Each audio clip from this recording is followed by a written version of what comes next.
Aliás, muitos deles foram surpreendidos pela presença de Marco Silva. Tal como já avançámos, a cerimónia de apresentação do técnico deverá acontecer amanhã, já depois da conferência de imprensa de Rui Costa, que vai acontecer hoje à tarde.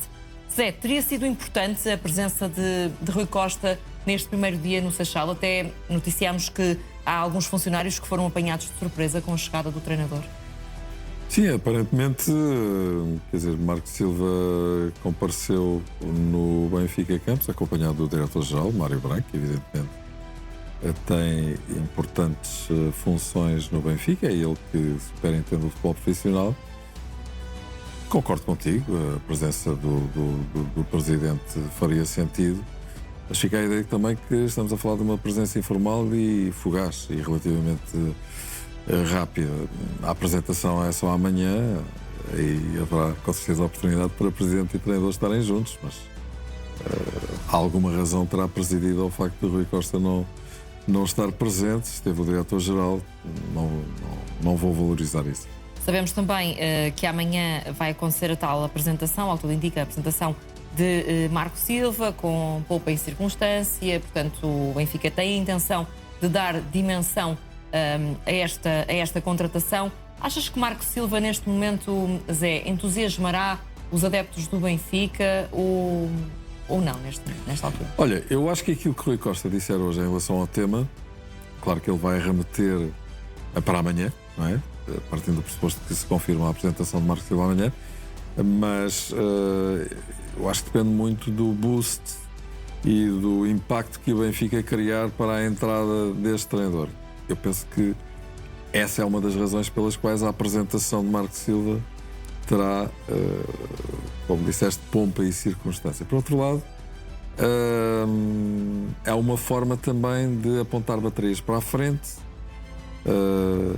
Não vou dizer que é o clássico discurso do para o ano é que é, mas há um corte que é feito com o passado, com aquilo que aconteceu com José Mourinho. O Rui Costa vai ter, obviamente, hoje a oportunidade de explicar algumas situações que eu penso que são difíceis de explicar. Já agora estamos a falar de Marco Silva, mas deixa-me só acrescentar, ainda em relação ao tema anterior, que há perguntas para as quais é difícil encontrar uma boa resposta do Rui Costa, particularmente esta questão da renovação de contrato, ainda por cima por valores, enfim, ao nível dos clubes de topo do futebol europeu. E já agora é preciso não esquecer, e voltando a Marco Silva, que ele também vai ter um grande contrato à frente do Benfica, vai ser o treinador mais bem pago do futebol português. Portanto, eu diria que passando por cima dessa situação em que vai ser defendida a ideia de que o Benfica protegeu os seus superiores interesses, recebendo a cláusula de saída do treinador, acaba por ser um valor, em todo o caso, relativamente importante, que o Benfica acaba por encaixar, e agora prepara a entrada de um treinador com um registro completamente diferente, mas no qual o Benfica, presumo que Rui Costa dirá isto, deposita grandes expectativas e grandes esperanças. Eu creio que a questão do Seixal e do apelo à academia, da utilização de jovens talentos, vai ser tónica do discurso dele. Estou convencido que isso vai acontecer. E em relação ao Marco Silva, quer dizer, a partir da manhã o tempo é de trabalho e, portanto, digamos que com ou sem presença de Rui Costa no Seixal ontem, a partir da manhã estou convencido que as coisas vão voltar a reentrar nos eixos. Deste ponto de vista, vai ser criada, creio eu, uma percepção de estabilidade e de paz e de acalmia após um período de 3 meses muito complexo e que gerou ansiedade, espera, contradições, alguns mistérios que hoje serão desvendados ou não. Portanto, creio que amanhã será o dia zero para o Benfica 26-27. E ainda vamos voltar ao Benfica neste mercado não, mas seguimos agora também com o mercado de transferências do Sporting. Morten Hjulmand está a ser pretendido pelo Real Madrid e pelo Atlético de Madrid. O jornal espanhol AS refere que o principal interessado nesta altura é o Atlético. Aliás, o AS escreve mesmo que o capitão do Sporting é um alvo número 1 do diretor desportivo do Clube de Madrid, para quem o reforço do meio-campo é prioritário. O Atlético oferece a Hjulmand o triplo daquilo que recebe em Portugal, ou seja, 6 milhões de euros limpos por ano. O jornal AS diz também que o Real Madrid e José Mourinho olham para Yulman como hipótese alternativa a Mateus Fernandes, médio português do West Ham. Recentemente, recordo, Yulman disse que o acordo que fez com Frederico Varandas relativamente a uma possível saída é confidencial. Zé, a dada altura, as coisas foram dadas como quase fechadas com o Atlético de Madrid, mas achas que a entrada em cena do Real Madrid pode efetivamente mudar alguma coisa? Pode, sem dúvida. E aqui também há um aspecto com alguma curiosidade, um aspecto pitoresco, que é o facto de o treinador que de alguma forma criticou o Yulman pelo seu comportamento em campo com os árbitros, estou a falar de José Mourinho, estar agora disponível para o contratar. É verdade que ele nunca, acho que também não faria sentido que o fizesse, porque de facto estamos a falar de um grande jogador, pôs em causa a qualidade do capitão de Sporting, mas recordas-te das palavras dele quando disse que era intocável em campo e tinha uma situação de privilégio na sua relação com os árbitros. Pelos vistos, quando um capitão da própria equipa faz isso, é bom. Quando é da equipa adversária, já não é assim tão bom. Eu acho que no caso de Yulman ir para o Real Madrid, estamos a falar de um jogador de grande qualidade, um jogador que atingiu uma fase de maturidade que é sem dúvida assinalável, 27 anos, muito estado, muito experiente, muito sólido, muito fiável, joga sempre bem ou quase sempre bem, um jogador que faz muitas coisas no jogo, é líder, tem carisma, mas vai entrar num meio onde há muitos líderes e muitos jogadores com carisma. Mas achas que alguns o facto até com carisma a mais, não é? Ser treinado por José Mourinho pode funcionar a favor ou contra o Real Madrid? Porque Yulman tem esse historial com José Mourinho aqui em Portugal e pode não ficar muito agradado com essa possibilidade, não é? Eu acho que perante a magnitude do convite, que Yulman seguramente ponderará muito seriamente essa hipótese. Estamos a falar de uma promoção muito drástica na sua carreira para representar um clube de top do futebol mundial, com um treinador que obviamente ele também respeitará, independentemente dessas palavras. Portanto, eu creio que isso não será óbvio a que Yulman vá parar ao Real Madrid. O que eu acho que pode ser um óbvio para o Sporting é perder um número muito significativo de jogadores que estruturaram a equipa nos últimos 4, 5 anos. E repara, se nós falarmos em Morita, que já foi, Yulman, tem-se especulado com Trincão ou Pote, tem-se falado também de Diomandé ou Gonçalo Inácio. Ainda agora falaste da hipótese de Diomandé interessar alguns clubes. Suárez andou nas bocas do mundo, por aquilo que se sabe, na Turquia. Maxi é muito pretendido pelo mercado. Bom, isto pode conduzir a um desmantelamento de uma equipa que está estruturada de há muitos anos a esta parte. E, portanto, independentemente da qualidade dos reforços, digamos que é muita gente a entrar e a sair. Se isto se confirmar, eu não acredito, obviamente, que saiam estes jogadores todos, mas em todo o caso há aqui muito trabalhinho para Rui Borges fazer, porque estamos a falar particularmente numa zona do campo muito nevrálgica, muito sensível, como é o meio campo. Se a Yulman sair em cima de Morita, eu creio que há aqui muito trabalho para fazer. Vamos agora olhar para o mercado do Futebol Clube do Porto, porque Diogo Costa está a ser destacado pela imprensa espanhola. O jornal AS antecipa mesmo uma forte cobiça pelo guarda-redes do Futebol Clube do Porto neste mercado de verão e considera que o Mundial deste ano vai ser uma importante montra para o jogador. O jornal espanhol lembra ainda que no passado equipas como o PSG ou o Manchester United mostraram interesse em Diogo Costa. Acrescenta que com Jorge Mendes a gerir a carreira do jogador, Diogo Costa tem tudo para protagonizar uma das transferências deste mercado. O AS destaca ainda a forma como Diogo Costa se impôs na seleção nacional, recorda que foi titular na Liga das Nações do ano passado, conquistada por Portugal, e destaca que foi decisivo na final ao defender um penalti de Morata. Sabemos, Zé, que o Futebol Clube do Porto quer muito manter Diogo Costa no plantel, mas muitas vezes as oportunidades surgem. Achas que este Mundial pode mudar a carreira de Diogo Costa no imediato? Eu resumiria assim a situação, Mariana. Só se andar tudo ceguinho. Estamos a falar de um jogador excepcional. Tem uma cláusula de rescisão de 60 milhões. Acho que vale, mesmo considerando que o mercado de guarda-redes normalmente é menos valorizado do que, por exemplo, pontas de lança.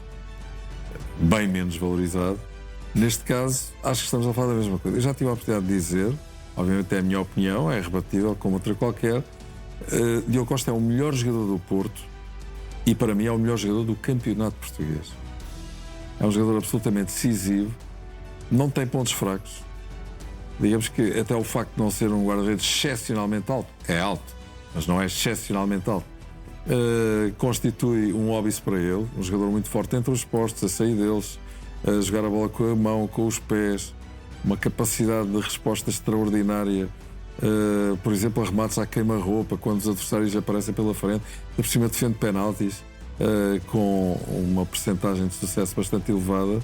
Eu diria que estamos a falar de um jogador de eleição, um dos maiores guarda-redes da história do futebol português, e acho que, francamente, só se andar mesmo tudo a dormir é que Diogo Costa não avançará para um clube de topo do futebol europeu. Isto significa uma grande perda do ponto de vista desportivo para o Porto. Não há jogadores insubstituíveis, mas basta olhar para aquilo que ele tem vindo a fazer nos últimos anos para se perceber a importância absolutamente determinante e decisiva que ele tem, nas conquistas do Porto, no facto do Porto, em várias épocas em que as coisas correram muito mal, não ter ainda sido pior porque estava Diogo Costa na baliza. Agora, terias algum palpite, Zé, de que clube é que poderia vir buscar Diogo Costa a Portugal? Tem-se falado do Paris Saint-Germain. Eu acho. Sabes também que Diogo Costa só aceita sair para um clube de topo, caso contrário ficará no Futebol Clube do Porto. Achas que essa é uma das hipóteses fortes? Eu acho que faz todo o sentido, de vários pontos de vista. Bicampeão europeu, não resolveu o problema da saída de Donnarumma, nunca se percebeu muito bem qual foi a ideia de Luís Henrique, mas não ficou a ganhar nada com isso. E portanto eu acho que Diogo Costa entrava de cabeça na baliza do Paris Saint-Germain, mais a mais com o conforto de ter uma armada lusa e todos os jogadores de seleção no clube francês. Portanto, eu diria que esse, na minha opinião, seria o alvo mais apetecível para Diogo Costa. E como é que o Futebol Clube do Porto se deve comportar nesta situação? Porque, por um lado, há legítimas aspirações do jogador, por outro lado, é um dos ativos mais importantes do Futebol Clube do Porto neste momento. Até André Vilas-Boas quer dar-lhe a camisola número 2, que pertence ao Jorge Costa. Portanto, é uma honra também para um jogador Claro que sim, da casa, claro que sim. Eu acho que o Porto vai fazer tudo o que estiver ao seu alcance no sentido de preservar a continuidade de Diogo Costa por tudo aquilo que eu acabei de elencar. Independentemente de poder valer uma grande transferência, e eu estou convencido que o Porto só o venderá mesmo pelos 60 milhões ou muito perto disso, que ele vale, insisto nisto, apesar do mercado de guarda-redes ser subvalorizado, eu acho que o Porto vai tentar tudo o que estiver ao seu alcance. Renovou o contrato há pouco tempo, não mexeu na cláusula, mas aumentou substancialmente o seu salário, mais do que justo. Penso eu, o jogador mais bem pago do Porto e um dos mais bem pagos do campeonato português, e tudo isto é de mais elementar justiça face ao rendimento muito elevado a que este jogador tem. Portanto, claro que uma boa performance no Campeonato do Mundo vai concitar as atenções gerais mais do que aquelas que já existem neste momento. Eu não tenho dúvida nenhuma que há muitos clubes de topo a olharem para ele, mas respondendo definitivamente à tua questão, eu acho que o Paris Saint-Germain pode muito bem ser o próximo futuro de Diogo Costa. Muito bem, vamos, tal como prometido, voltar ao Benfica, neste caso ao mercado de transferências. Tiago Gabriel é considerado um jogador demasiado caro para o Benfica. Segundo o jornal Record, fonte do Clube da Luz terá revelado que o valor do defesa central é proibitivo e que por isso impede o clube de avançar para uma contratação. Apesar disso, a mesma fonte não nega que o jogador interesse à estrutura do Benfica, numa altura em que o clube procura duas soluções para a posição depois da saída de Nico Otamendi. Recordo que o Tiago Gabriel está avaliado em 15 milhões de euros e tem contrato até junho de 2027, com mais 2 de opção de ambas as partes. No entanto, depois de se ter afirmado como titular no Lecce, o clube italiano não quer facilitar a saída de Tiago Gabriel. Seria um jogador, Zé, e aqui há a questão financeira a impedir este negócio, pelo menos no imediato, mas seria um jogador que entraria de caras no Benfica? Eu penso que sim. O Benfica ficaria com 3 centrais muito jovens, partindo do pressuposto que António Silva e Tomás Araújo vão ficar. Tiago Gabriel, curiosamente, tem formação no Sporting. É um jogador emergente, claramente, faz uma grande temporada em Itália. Penso que tem clubes de maior dimensão interessados no seu concurso. E ele, de alguma forma, preenche tudo aquilo que o Benfica pretenderia. É jovem, muito alto, 1,96 m, apesar de tudo bastante rápido para a estatura que tem. Começa a ter percurso na seleção de sub-21, tem vindo a jogar, enfim, de algum tempo a esta parte. E é um jogador de grande qualidade. Acho que era uma excelente contratação para o Benfica ou para qualquer outro dos grandes do futebol português. Há o óbice financeiro, mas há muitas coisas a favor, nomeadamente o potencial, a qualidade e a idade que ele tem. Mas acreditas, Zé, que apesar desta questão do dinheiro, o Lecce ainda pode ceder, porque neste momento o jogador é um titular indiscutível e o Lecce está a fazer uso daquilo que pode para mantê-lo no plantel. Mas achas que ainda pode haver aqui uma abertura para esse negócio? Estava a pensar que foi de lá, de Lecce, que veio o Yulman para Era o capitão futebol, na altura do futebol português. Quer dizer, não há comparação entre Lecce e Benfica. Agora, a questão é que estamos a falar de um valor facial elevado face ao potencial e à idade que ele tem, e também do interesse de outros clubes. Portanto, se o Benfica conseguir acomodar esta contratação, mesmo que ela seja cara, eu acho que claramente Tiago Gabriel tem futuro para ser titular na equipa do Benfica, apesar de, insisto neste ponto, estando nós a falar de António Silva e Tomás Araújo, serem dois jogadores ainda bastante jovens e já com muita experiência acumulada em muitas situações. Já têm várias épocas feitas ao serviço do Benfica, no campeonato, na Liga dos Campeões, na seleção principal. Aliás, um deles está no Campeonato do Mundo, como sabemos, Tomás Araújo. Portanto, eu diria que o Benfica ficaria bem servido. Apesar de tudo, vai precisar ainda de outro defesa central. Eu estou convencidíssimo que o Benfica vai adquirir dois. Se um deles for este Tiago Gabriel, eu acho que o Benfica está a andar bem. E vamos olhar agora para um dos centrais do Benfica. Este faz mesmo parte do plantel. Tomás Araújo não quis comentar a chegada de Marco Silva ao Benfica. O defesa do Clube da Luz, que está ao serviço da seleção e vai participar no Mundial, não quis falar das novidades no Benfica. Apesar de dizer que está sempre com o olho no clube, Tomás Araújo garante estar apenas focado na seleção neste momento. O central diz que haverá tempo para falar sobre o novo treinador, mas que neste momento o importante é a seleção e o Mundial. Tomás Araújo também não comentou a saída de Nico Otamendi do Benfica. Zé, aqui provavelmente até terá tido a atitude mais correta a Tomás Araújo. Está no espaço da seleção, não é? No espaço da seleção nacional, e sabemos que muitas vezes os jogadores também não entram muito pela questão dos clubes, mas a minha questão vai mais no sentido de como é que os jogadores do Benfica estarão neste momento a acompanhar tudo o que está a viver no clube, a saída do treinador, um treinador impactante como José Mourinho, a contratação de um novo treinador. Que impacto é que tem? Eu acho que um jogador como Tomás Araújo é relativamente imune à saída de um treinador e à entrada de outro. Porquê? Porque é um potencial titular, tem esse estatuto, mais a mais agora sem sombra tutelar, por um lado, mas também concorrencial de Otamendi. Eu creio que, em circunstâncias normais, o Benfica pode fazer uma dupla de centrais com jogadores formados na casa, Tomás Araújo e António Silva, de grande qualidade, porque são dois jogadores de seleção e, como eu disse, já com muita experiência acumulada. Em todo o caso, eu acredito que o Benfica, para além de estar a apontar para outro central jovem, como é o caso deste Tiago Gabriel, ou outro qualquer perfil dentro destes parâmetros, vai também, acho eu, à procura de um central maduro, experiente, testado, com nome e que esteja disponível no mercado. Eu, há 1 ou 2 dias, creio que foi contigo aqui em estúdio que falei nisso, Stefan de Vrij, jogador do Inter, internacionalíssimo holandês, jogador de grande qualidade, já com 34 anos, creio que ainda está livre no mercado e penso que José Mourinho pensou nele. Porquê é que eu digo isto? Estamos a falar de um jogador, ou o perfil de jogador, como de Vrij, mas há outros, com muita experiência acumulada, muitos quilómetros, jogadores de grande qualidade, disponíveis no mercado, o que facilita em termos de contratação, mesmo que venham a ser muito caros, e já para lá dos 30. Ou seja, porquê? Porque o Benfica precisa de jogadores, particularmente para aquela posição, com um registro de liderança como a Otamendi tinha. Até porque o Benfica não tem muitas referências de liderança no campo. Se tu olhares para a equipa tipo do Benfica da época passada, não tens muitos jogadores com esse perfil.